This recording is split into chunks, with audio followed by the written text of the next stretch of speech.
Hi friends, welcome to my channel. Today అయితే నేను మా ఫ్రెండ్స్, మా పాపతో కలిసి టెంపుల్‌కి వెళ్ళాము. ఈరోజు విశిష్టత ఏమిటంటే నాగుల పంచమి. ఇది శ్రావణ మాసం మొదలైన 5వ రోజు అయితే వస్తుంది. దీనినే గరుడ పంచమి కూడా అంటారు. ఈ రోజున పుట్టలో పాలు పోయడం, నాగదేవతలను ఆరాధించడం అనేది చాలా ప్రత్యేకత అని చెప్పాలి. నాగుల చవితి రోజు ఎలా అయితే నాగదేవతని ఆరాధిస్తారో, ఈ నాగుల పంచమిని కూడా అలానే ఆరాధిస్తారు.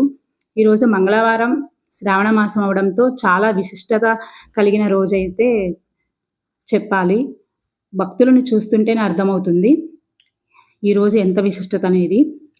మేమైతే మా దగ్గరలో ఉన్న పోచమ్మ, ఎల్లమ్మ టెంపుల్ ఉంటే అక్కడికి వెళ్ళాము.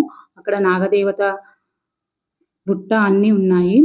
అక్కడికి వెళ్ళైతే దర్శనం చేసుకొని పాలు పోసైతే వచ్చాము. మీలో ఎంతమంది ఈరోజు టెంపుల్‌ని దర్శనం చేసుకున్నారు? కామెంట్ బాక్స్‌లో కామెంట్ చేయండి. Thank you friends.